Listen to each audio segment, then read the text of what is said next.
Welcome to today's webcast on the importance of database managed services in the cloud. My name is Mike Leone, Senior Analyst at ESG, leading coverage of data platforms, analytics, and AI, and I'll be your host. I'm joined by two folks from Redis and Google Cloud today. Alan, could you introduce yourself? Sure. My name is Alan Toledo. I'm the field CTO at Redis. I have a broad experience on distributed systems, event-driven architectures, cloud-native platforms, and in-memory database technologies. Been at Redis for nearly 5 years now, and I'm excited to be here with you all today. Excellent. Thanks, Alan. And Jim?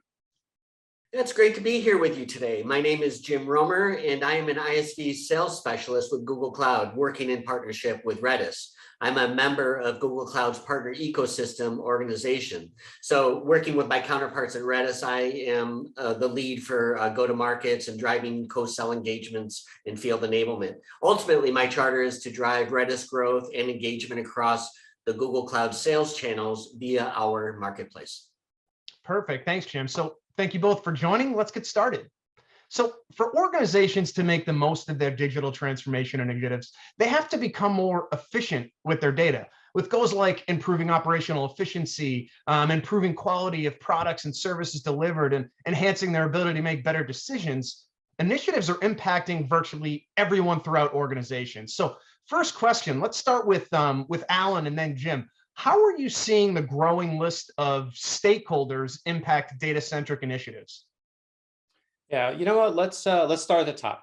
For years, we've heard executives, let's say CEOs, CIOs, CDOs, talk about data becoming the lifeblood of their organizations and how they're pivoting towards data-driven decisions based on analytics and derived insights from AI ML. Therefore, I think your question is timely in the sense that we've seen enough to assess whether the impact of these executive initiatives have proliferated throughout enterprises. So to answer this within the context of stakeholders, and for the sake of time, let's break things up into two separate groups: technical service providers and internal business users. For technical service providers, we can qualify impact through the rise and importance of new roles, starting from VPs of analytics, or sometimes called business insights, to data scientists and data engineers. These roles are different than DBAs and data analysts in the sense that they treat data as a product. A great example is the emergence of feature engineering, where deep domain knowledge and statistical modeling is used to derive variables from raw data. These variables are then managed as productized features and used to enhance business insights and decision-making. In fact, Redis is quickly becoming the standard for real-time access to them as an online feature store.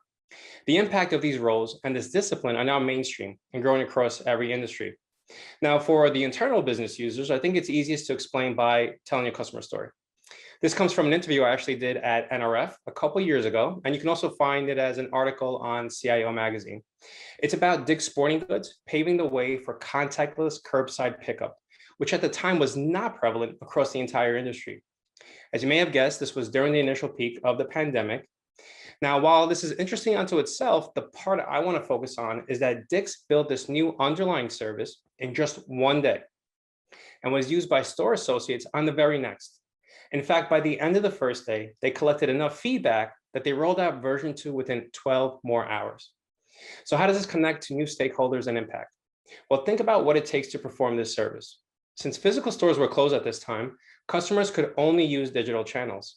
This meant that store associates would need to be notified of a new order, coordinate with customers' arrival, confirm that delivery was completed, and update all relevant systems regarding inventory status. All of this through digital channels, and all of it performed by the same people that supported this entire process physically just days before.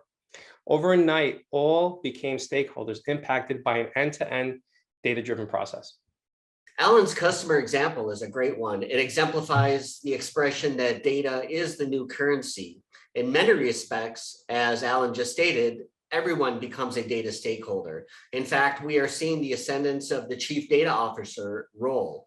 Gartner says that the CDO will play a valuable role in helping the organization value its data across the enterprise, where data is being managed as a corporate asset. There remains, however, a significant delta in the value derived from the data that we have available. So therein lies the opportunity as well. We will continue to see hyper-evolution in this space, as this is where the center of gravity is within the enterprise. Makes great sense. Now, Several challenges are in the way of organizations looking to be digital and data first, right? There's data sprawl, there's database sprawl, there's operational challenges due to both of those dimensions of sprawl. Obviously, there's access and performance bottlenecks. Jim, let's start with you here and then Alan. How are you seeing all of these challenges bring organizations to, say, a boiling point where they need to make a change? Yes, many organizations are indeed arriving at a boiling point, while of course others are flourishing. So in fact, as we consider COVID-19, that has been an incredible pressure test for businesses big and small.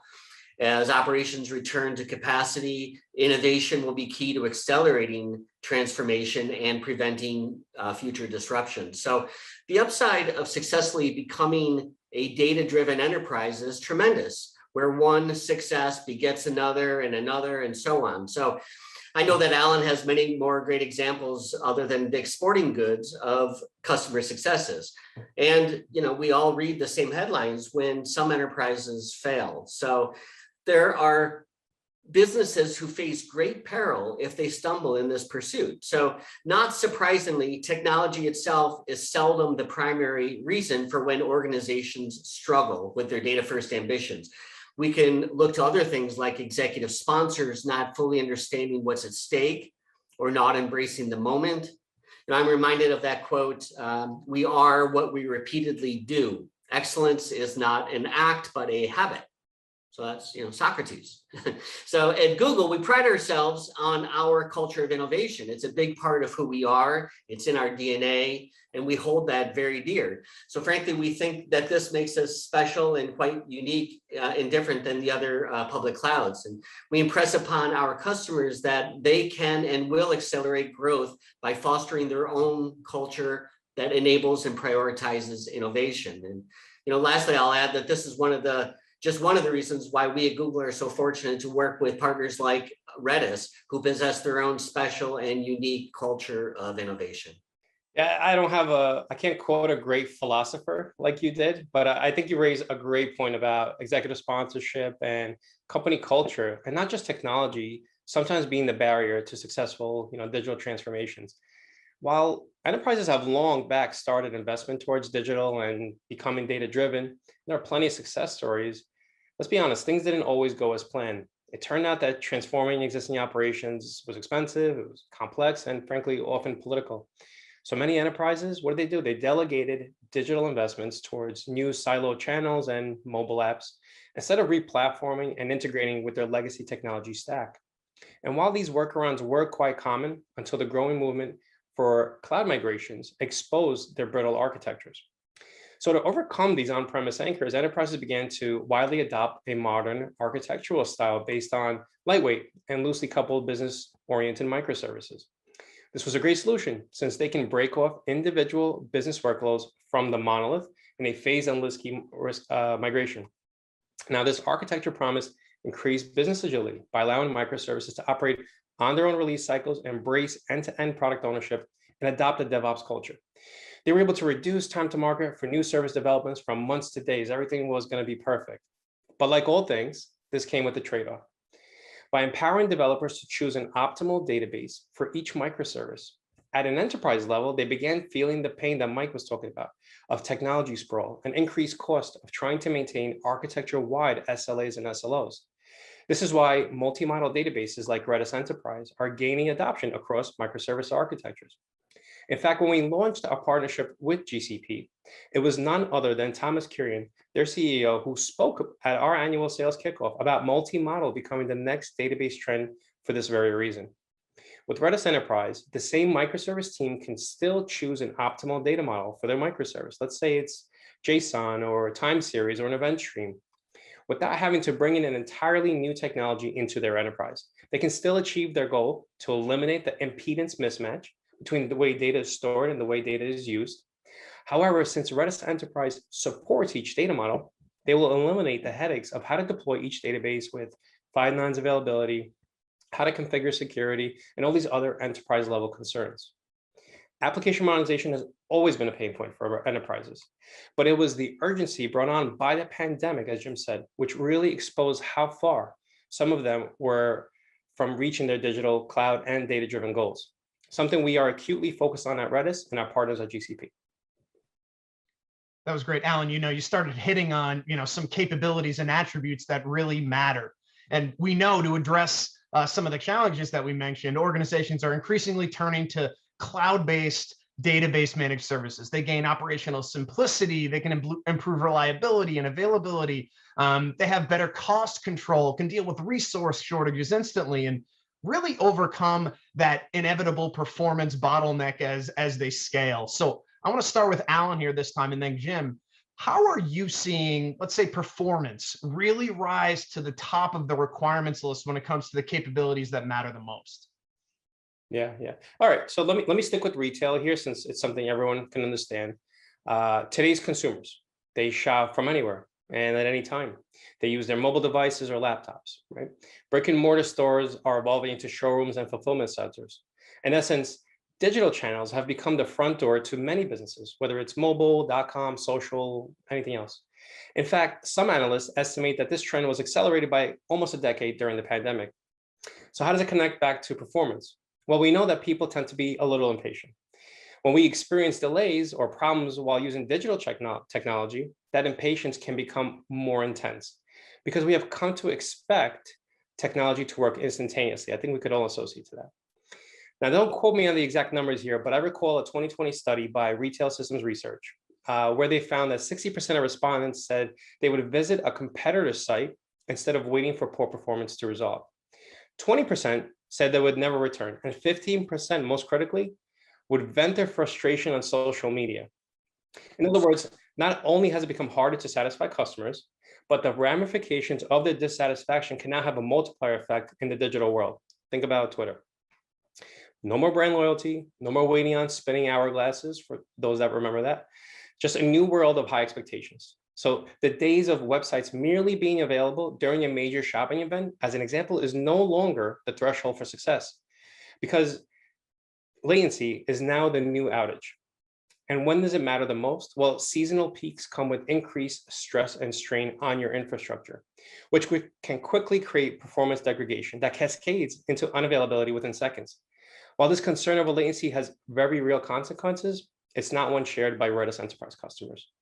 This is because for over a decade, industry leaders that rely on us have stood the test of time, whether it's Cyber Monday or the entire brick and mortar channel shut down overnight, as what happened during the pandemic. This is because Redis Enterprise has been benchmarked to provide sub-millisecond performance at 200 million ops per second, which is complemented with its ability to dynamically scale up, allowing the operation to minimize infrastructure capacity until more is needed without compromise. Now, remember, I mentioned that Redis is a multi-model database, and each model is uniquely designed for peak real-time performance. So real-time is not limited to just core data structures alone. The same holds true if users want to leverage our JSON model or time series or Bloom filters. Latency may be the new outage, but Redis Enterprise on GCP will keep the digital door open to your customers with our 5 nines SLA. As Redis continues to develop and innovate on their world-class data services, there are a number of ways that GCP enhances performance and service delivery. Google Cloud continues to add new regions, most recently in Milan, Paris, Madrid. Here at home, we've got Columbus and Dallas. And our world-renowned private software-defined network provides fast and reliable connections to users around the world. So we continue to invest disproportionately in our partner ISV business. Year to date, there has been greater than 140% year-over-year increase in people and experts in our partner organizations trained for 2022 and beyond. So this includes devs, certifications, and so forth. So looking forward, we are encouraging our ISV partners to offer more in the area of high value, repeatable services via the GCP marketplace, where the opportunity is large and growing fast. So Alan has given several examples of how Redis is leaning in and leading the way. Our customers have taken notice and trusting Redis and GCP with their business. Yeah, it's funny, you hear performance and you usually, when it comes to databases, think transactions per second, operations per second, and latency. But when it comes to managed services, it's also the performance of the underlying infrastructure, making sure it's available and ready to be used. So I want to shift a little to the partnership between Redis and Google Cloud. Alan, can you share a little about Redis Enterprise and the Google Cloud partnership? Yeah, Redis was one of the first partners to announce support on Google Marketplace in 2019. Since then, customers have loved the value our partnership brings to the table for a few reasons, just as Jim said. First, native GCP console support makes their usage of Redis Enterprise seamless by unifying their experience with all the other services they consume on GCP. Second, the marketplace consolidates billing so GCP customers get a single bill and their entire Redis Enterprise consumption is applied to their GCP commit. Third, the ability to quickly deploy Redis Enterprise Cloud in just a few clicks allows GCP customers to build, deploy, and generally get to market faster, instead of spending months on managing a sprawling procurement process and internal approvals, like as you said, Mike. Thanks to our partnership with GCP, customers can build cloud-native applications across 21 regions without the overhead and hassle of managing the underlying infrastructure. All of this with the same unparalleled performance at scale, 5 nines availability, active cross-region deployment, built-in durability, elastic scaling, tiered memory storage across RAM and flash, and the best-in-class support for Redis from the very home of Redis. Makes great sense. And like Jim, can you talk through some of the benefits Redis customers can achieve running on Google Cloud? I think Alan really stole my thunder. He nailed all of the key messages. So it's worth underscoring some of these, though. With a successful partnership like that with Redis and Google Cloud, all parties really benefit tremendously. First and foremost, our customers win big time. With the GCP marketplace, broadly speaking, they have the power of choice and are able to find top solutions pre-integrated with Google Cloud to build and deploy services like what Alan has been describing. So they can do this in an accelerated, secure fashion. As Alan mentioned, procurement teams love working with us as their lives become so much easier. Billing is simplified, support is fast and responsive. With these partnerships, we are removing all the barriers of speed to innovation. Additionally, our customers benefit from our world-class co-innovation. We probably haven't spoken enough about this, but between Redis and Google Cloud, we have the best minds in the industry working together to bring new services and turnkey solutions to market. Frankly, from the customer's perspective, the line separating Redis and Google Cloud becomes somewhat blurred. We work that closely together. So we are all rooting for our customers and working hard for their success. Now, Alan, let's talk customers. I know you already talked about Dick's Sporting Goods. Can you highlight another customer example and talk through the before and after experience since turning to Redis on Google Cloud? Yeah, absolutely. A joint customer that jumps right to mind is Ulta Beauty. Ulta Beauty is now the largest beauty retailer in the United States, carrying more than 25,000 products from more than, I believe, 600 established and emerging beauty brands, including Ulta's own private label. This past fiscal period, Ulta reported better than expected results and issued an upbeat outlook on top of 40% increase in sales, and if I recall, 450% increase in profits back in 2021. So just an amazing company success story. Now, Ulta uses Redis Enterprise Cloud on GCP Marketplace for their real-time inventory system, starting from their product details page all the way to quote generation during the checkout process. It powers their buy online, pick up and store process as well, and is even used as a primary database for other functions across the e-commerce platform. Before Redis Enterprise, Ulta relied solely on a third-party order management SaaS for every interaction with their inventory across the entire customer purchase experience. This resulted in being charged for every one of those operations, which at the scale of 3 million customers per day had a deep impact on their bottom line.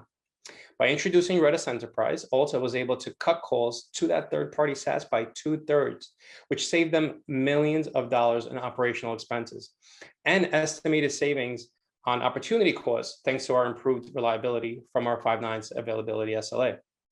Now I'm going to quote Omar Kankabo. He's Ulta's IT director for e-commerce digital systems. I'm going to read this so I don't screw it up. We went from a fast pilot to the whole chain. And even though we had to do a lot of changes and increase capacity across the different technologies, Redis was the only one we didn't have to touch because it was able to sustain the growth seamlessly. That's how reliable it is. It's one of the few things in the system you don't need to worry about, which is tremendous value, end quote. And that's something we really, really appreciate, if Omar was watching. It's just an amazing testimonial and speaks to the power of Redis Enterprise and this partnership with GCP. If the audience is interested to hear more, Google Cloud coincidentally put out a great blog about Ulta Beauty just a few days ago. I caught it on LinkedIn this morning. Or alternatively, you can watch Omar himself, who has graciously spoken at a few of our events, which are available on YouTube. So I hope you check it out. Awesome. Well, this has been great. Alan, Jim, thank you so much for joining us to share your perspectives and insight. And of course, thank you to the viewers for attending this webcast. Make sure to keep an eye out for more webcasts in this database as a service video series in partnership with Google Cloud. Thanks. Have a great rest of your day.